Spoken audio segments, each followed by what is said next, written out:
Hi friends, வணக்கம்.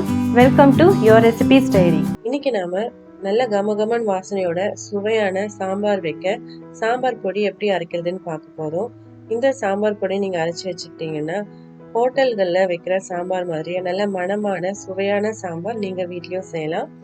இப்ப நாம இந்த பொடி அரைக்கிறதுக்கு முதல்ல ஸ்டவ்ல ஒரு கடாய் வச்சு சூடுபடுத்திக்கலாம். முதல்ல நாம 1/2 கப் தனியா சேர்த்துக்கலாம். ஸ்டவ் மீடியம் ஃப்ளேம்ல வச்சுட்டு நல்லா இந்த கொத்தமல்லி விதையில இருந்து நல்ல ஃப்ளேவர் வர வரைக்கும் நல்லா இதை வறுத்து விட்டுக்கலாம். தனியா நல்லா வறுபட்டுடுச்சுன்னா அதுல இருந்து நல்ல ஒரு ஃப்ளேவர் வரும். அப்ப நம்ம இதை வெளியே எடுத்துடலாம்.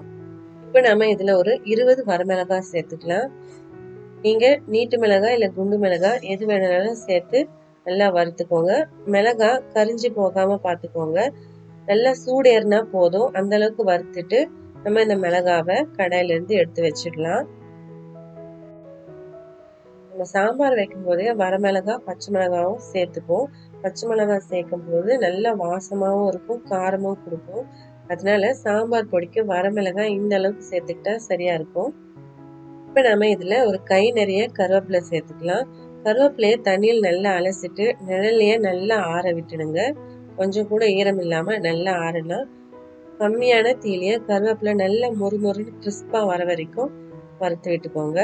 இப்ப பாருங்க, இந்த மாதிரி கையில உடைச்சா உடைஞ்சு வருது பாருங்க. இந்த அளவுக்கு கருவேப்பிலையை வறுத்ததும் நம்ம இதை வெளியே எடுத்து வச்சிடலாம். இப்ப நம்ம இதுல 1 டீஸ்பூன் மிளகு, 1 டீஸ்பூன் கடுகு, 1/4 டீஸ்பூன் வெந்தயம் சேர்த்துக்கலாம். இப்ப இந்த 3 பொருளையும் நம்ம கம்மியான தீயிலேயே நல்லா ஈவனா வறுத்து விட்டுக்கலாம். தொடர்ந்து வறுத்து விட்டுக்கிட்டே இருங்க. அப்பதான் எல்லா பக்கமும் நல்லா ஈவனா வறுபடும், கருகி போகாம இருக்கும். இப்ப நம்ம சேர்த்திருக்கிற இந்த கடுகு வெந்தயம் லேசா கலர் மாற ஆரம்பிக்கும். அந்த மாதிரி வந்ததுமே நம்ம இதுல 1 டீஸ்பூன் சீரகம் சேர்த்துடலாம். சீரகம் நம்ம முதல்லயே சேர்த்துட்டா சீக்கிரம் பொரிஞ்சு கருக ஆரம்பிச்சிடும். அதனால நான் இதை கடைசியா சேர்த்துக்கிறேன். கடுகு நல்லா வெடிக்க ஆரம்பிச்சதுமே நம்ம ஸ்டவ் ஆஃப் பண்ணிட்டு இந்த 4 பொருட்களும் எடுத்து ஒரு பிளேட்டுக்கு மாத்திடலாம். இப்ப நம்ம இதுல ஒரு 2 டேபிள் ஸ்பூன் உளுத்தம்பருப்பு, 2 டேபிள் ஸ்பூன் கடலைப்பருப்பு சேர்த்துடலாம். கம்மியான தீயிலேயே உளுத்தம்பருப்பு கடலைப்பருப்பை நல்லா வறுத்து விட்டுக்கலாம். ஒரு 2-3 நிமிஷம் நல்லா வறுத்து விட்டுக்கலாம். இரும்பு கடாய் பயன்படுத்துங்க, இல்லைன்னா நல்ல ஒரு அடிகனமான கடாய் பயன்படுத்துங்க. இருக்கிற அந்த ஸ்பைசஸ் எல்லாம் கரிஞ்சு போகாம ஈவனா வறுபடணும். இப்பதான் சாம்பார் பொடி நல்ல மணமா இருக்கும், சாம்பாருக்கு நல்ல சுவையும் கொடுக்கும்.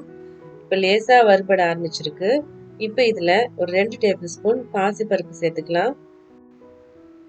இப்ப நம்ம இந்த 3 பருப்பையும் நல்லா ஈவனா வறுத்து விட்டுக்கலாம். லைட் கோல்டன் கலருக்கு மாற வரைக்கும் இதை வறுக்கலாம். டிஃபன் சாம்பார் வைக்கும்போது, அதாவது இட்லி தோசை பொங்கலுக்குலாம் சாம்பார் வைக்கும்போது கொஞ்சோண்டு பாசிப்பருப்பு சேர்ப்பாங்க துவரம்பருப்போட. நம்ம இந்த சாம்பார் பொடியிலேயே பாசிப்பருப்பு சேர்த்துக்கலாம்.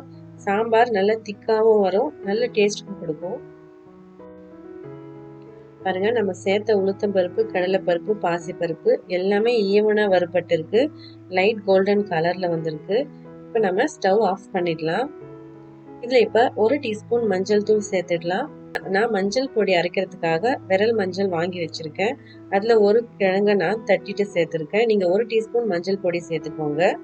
இப்ப இதுல 1 டீஸ்பூன் பெருங்காய பொடி சேர்த்து இந்த பெருங்காய பொடி மஞ்சள் பொடி லேசா சூடேறினா போதும். நல்லா கலந்து விட்டுட்டு இதை நம்ம இன்னொரு பிளேட்டுக்கு மாத்தி வச்சிடலாம். இப்ப நம்ம வறுத்த எல்லா ஸ்பைசஸையும் இந்த பிளேட்ல கொட்டி நான் ஆற வச்சிருக்கேன். இதை நல்லா ரூம் டெம்பரேச்சருக்கு ஆற விட்டுடலாம். ஆற வச்சதுக்கு அப்புறமா ஒரு மிக்ஸி ஜார்ல சேர்த்துடலாம். இப்ப இதை நல்ல ஃபைன் பவுடரா அரைச்சு எடுத்துட்டு வந்துடலாம். பாருங்க, நான் இந்த மாதிரி நல்ல ஃபைன் பவுடரா அரைச்சு எடுத்துட்டு வந்திருக்கேன். அவ்வளவுதான் ஃப்ரெண்ட்ஸ், நல்ல மணக்க மணக்க சுவையான சாம்பார் வைக்க ஹோட்டல் ஸ்டைல் சாம்பார் பொடி தயாராயிடுச்சு.